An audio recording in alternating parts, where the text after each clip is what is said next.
Mandibulise egameni elihle lika Yesu Kristu waseNazaretha. Hallelujah. Amen. Eneneni ndingumfundisi uNdayi, ndisindisiwe izono zami zaxoleka. Ewe ndingumaya, ndingumakwa, ndingumchigama, ndinguntande, ndinguzonto ntshaba zingazumenzanto. Silapha ke kwesisilili sakulo lentombi. Ubheleza phume esiqhewini. Okokwam ke kukwenza amazwembezwembe sigodukeni. Pha kwincwadi yeExodus chapter 14 verse 14. Cela ifumene nje anifundele sizogoduka. Uthe usis nokulinda xa ethetha uthi Themba beselingekho kwakuthi umntakwabo wena Faku akasekho emhlabeni. Ngoba kwezinye izinto zikhona izimo esingayaziyo uThixo ukuthi uzenzele ntoni zibe khona. Kanti uzenza ngenjongo uba mazibe khona khona ukuze uzuko lwakhe luphakame. uThixo akazinangxaki isolution ingekho. Uthi azise ingxaki ibisombululo sesikhona. Nakulapha besikhona isombululo ngoba uthetha isenzo usithu umhlane wayazi usisinokulinda ulinde lo sithu umhlana. Akwenzeki ufakwe entweni uphume usafana. Aba bake basebenza mind bombi igolide in a form of stone. Kodwa ithi zibe igolide enqwenelekayo okanye ethengisekayo enexabiso eliphezulu iqale emlilweni. Ingaqalanga emlilweni ayisozibe yini igolide. Kufuneka umlilo kuqala okanye kufuneka amadoda azawusokola ayikhangele emathumbini omhlaba. NoYesu weza ezokhangela thina. Silapha namhlanje asizuthetha ngalo ungasekhoyo kodwa siyawuthetha nani ngoba baseleyo nini. From verse number 14. uYehova uyakunilwela ke nina niyakuthi cwaka. Ndiqhebile ke ngoku. Amen. Ndiqhebile. Uthi uThixo yena uyakunilwela. uThixo akasukalwe kingekho into ebinothaba phakathi. Ulwa uThixo kabe kukhona uthaba. Maya uyaphinga le nkulumo yakho. Mandibulise kubafundisi egameni lika Yesu. Anduzibamde kuthiwa khona ezivakashi esuke eGoli. Bantu inkwabo labahuma Joni inkomo. uMoses ulanda amaSirayeli endlini kaFaro phansi koqiniselelo. Uthi uThixo Bethuna ngiyakwenza likhuni inhliziyo kaFaro ngoba uThixo akasukenze ungaqalanga kwakhona uqiniselelo ngoba uThixo wawalanda amaSirayeli ngenxa yesethembiso. Senzekile izinto eyiphutha. Kwenzeka konke wenza uFaro namagic sakhe. Kodwa walokhu uThixo eveza icebo ngoba uThixo xa kwenziwe efanayo yena wenze iyo. Molweni apha Xhongo. Molweni apha Xhongo. Ithi iBhayibhile la sifunde khona uMoses uphumile namaSirayeli endleleni yabo. uFaro uyaxelelwa ukuba siwandulule amaSirayeli. Uthi uFaro niwandulula kanjani ebesasiqubuthela nje.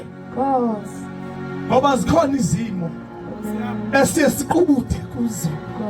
Xa engekafiki kodwa yena ngoba sizawukubutha xa engeke afiki kodwa ukufika kwakhe asingasanako ukubutha kufa singaqubutha kwalomzuzu kuthi usile kodwa ekuhambeni kwexesha kufika le ndoda. Lithi iBhayibhile uSirayeli ubhekene nolwandle olubomvu akazi ukuthi makenze ntoni xa yabheke emva ubona i-chariot zikayiphutha uyabheka kufika uvalo ngoba singabantu xa singekayazi into uyafika uvalo. Uyafika uvalo abafikela la madoda ngoba abantu sisinokulinda xa uhamba nabo inguwa thema kuyothandazwa xa kuvela ingxaki kuthiwa lo Thixo wakho. Wayelindile uSimakade ukuthi uSirayeli athuke uMoses, wayelindile uSirayeli aqalekise uMoses uthi Moses ubungasiyeki ngoba bezikhona indawo ebesinawungcwenjelwa kuzo kwikhaya lamaJibuta kunoba sizofela ehlane. Kunento eyodwa eyenziwa ngulo mfana, igama lithi Moses lithetha ukukhupha. Wazalwa ezalwa ukonyula, wazalwa wakhuliswa bodwe, wakhuliswa ukonyula ngoba uMoses awakho umsebenzi yayikukonyula.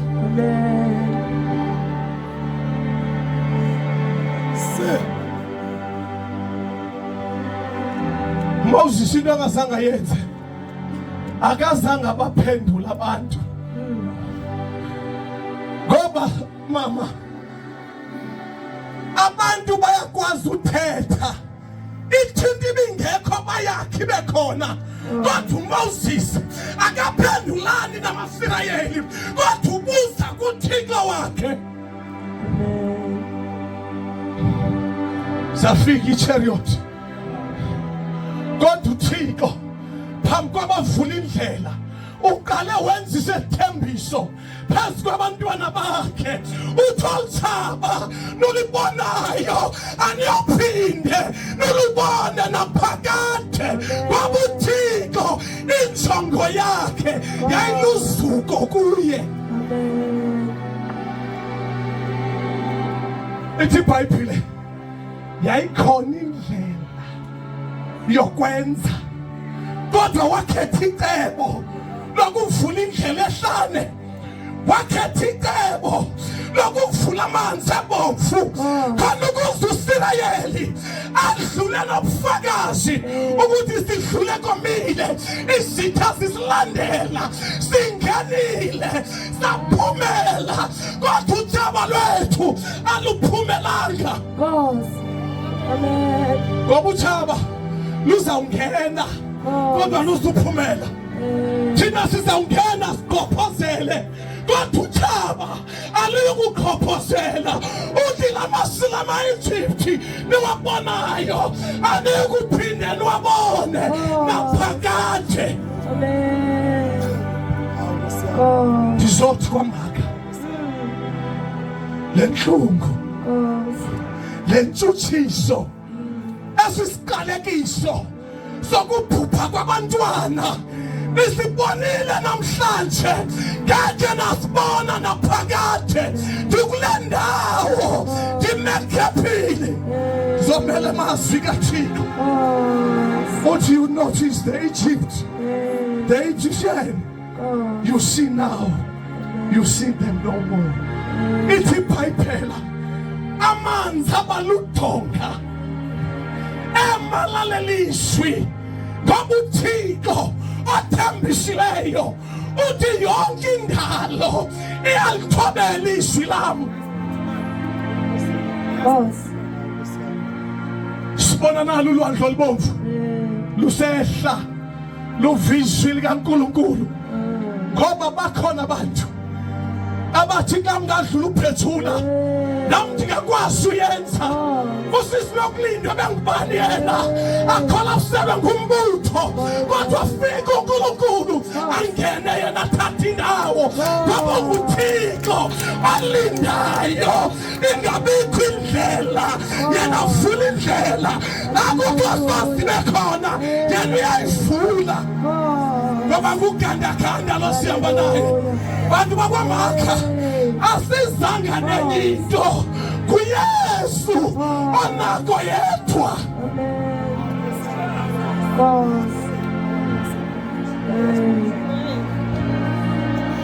Can you mean unyana kaJonathan uMefiboshethi wathi wakufa ukuthi uyise noyisemkhulu babulewe emfazweni ithi iBhayibhile ineni yathi mayimthatha Phethula ibaleke naye endleleni yabo yamwisa umntwana waphuka imilenze waparalyzed wayodinwa elothepha kwindawo engathembisi kwindawo engenakusasa. Ithi iBhayibhile kanyibili akahlaliseke uDavide wabuza uthi akusekho nempunde aseleyo endlini kaJese ndiyenzela inceba ngenxa kaJonathan ngoba le nceba ifika xa uxakekile. Awungenawo amandla okuzilwela kulapha ngena khona athi ohlabelelayo bayeke bahleke ngaphezulu limela baqethe libe seliyangenela ngoba kuyangeneleli isimo singekho ulinda isimo abese iwangena.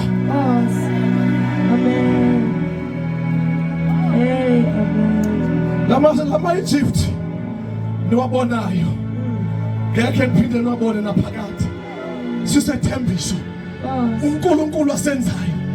Namhlanje unomntwana wakho uhleli ushaya inyawophe. Namhlanje unabantwana abaqhakathekile abafuna umamela kodwa ndizokuxelela asisimo ubhekene naso awuphinde usibone naphakade.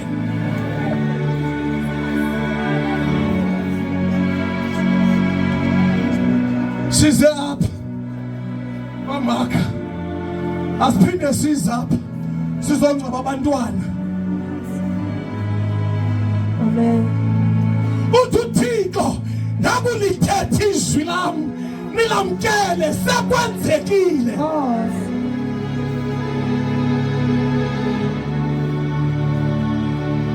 Abadala bebethetha apha Phethula balithathile ixesha lami ndingumntu weprinciple kakhulu ndiyalijonga ixesha andifuna ukunimosha abazali bam kodwa kukho into eyodwa enza kucela yona kule ndawo kuyo. If uthi wena zange umamkele uYesu njengenkosi nomsindisi ngoba le ndoda eyabonakala equleni ngoba le ndoda eyaphilisa ishosha angatshintsha ifamily yakho angatshintsha abantwana bakho. If ukhona namhlanje phakamisa isandla sakho uthi ayifuna le ndoda.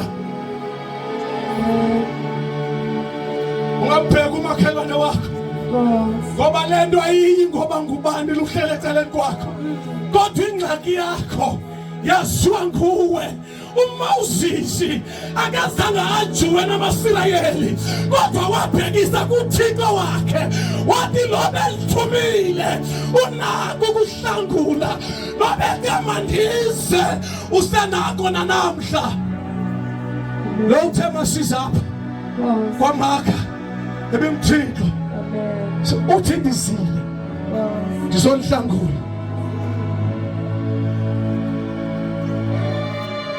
Niyeke tata lento yoba bazawuthina abantu bazawuthetha unenkomo zilishumi ebuhlanti unenkomo eyodwa abantu bazawuthetha ngoba lento idalela uthetha kodwa senzele ifavor phakamisa isandla sakho uthathe lo Jesu ubone impilo yakhe awufana na asime ngenyawo zethu.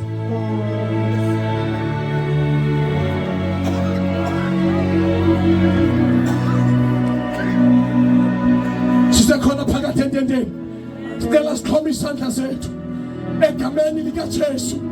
Sicela sixhome isandla zethu ngoba yena usekhona unguThixo. Ngoba yena usekhona akehluleki ngoba yena ungumveli nqangi. Ngoba na ungamthatha umenzo wakho akubiyele ngoba le ndoda iyakwazi ukuhlala ngaphakathi komuntu indoda ingekho. Ngoba le ndoda iyakwazi ukuhlala hlala kutata umama engekho. Uthi ndiyakunilwela nina ithani kwaka ngoba uyazi siyathanda uthetha. Ngoba uyazi siyathanda ukuthi sibonile, siyathanda ukuthi besisazi kodwa uThixo engathethanga. Uyathetha kuThixo emva kwemini uthi ndiyakunilwela nina ithani kwaka. Be still and know that I'm God. Just be still and know that I'm God.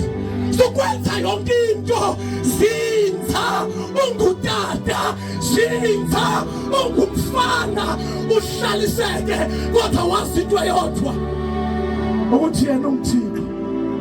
Thula wazi mna ngimthixo obakhona kwasemandulo umhlaba ungekasekelwa izinto zingekabikho wayekhona engulizwi enguyise enguNkulunkulu. Uthi ndiyakulwela, uthi ndiyakulwela kodwa unento ayicelayo akazi usuka kulwele, akazi usuka kulwele ungathanga cwaka.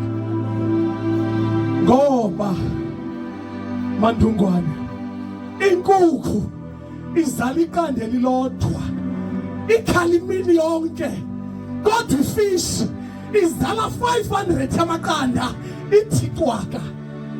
Zakulwela thula wazi Thixo wethu onamandla, uNkulunkulu wethu othembekileyo nasemva kwemini wena ukundlela zaziwa. Wena wasiwa zingqangqashi, wena wasiwa zinzulu, wena othandazekayo. Baba sikule nkundla nabo abantu bakho, nabo abantwana bakho, yifa bawo imithandazo yethu, yifa Nkosi, yifa bawo. Bona ukhandleka kwethu ngena kulo makhaya, lungisa abantwana, buyisela lo myeni, buyisela lo nkosikazi, buyisela abefundisi abesukile etabeni lakho. Ngoba wena unguThixo ongalithetha izwi lakho ngaphandle kwenjongo. Baba siyehla bakuvele wena, Baba siyancipha bakwande wena njengoThixo. Yala nasemva kwemini singatheli fundiso zezwi lakho. Sithwaleke uNkulunkulu wethu, usiyise kwindawo ezahlukahlukeneyo, usibiyele phansi kwekhazi lakho elinamandla. Ngalowo wasifelayo uKristu Nkosi yethu lithi bandla. Amen. Amen.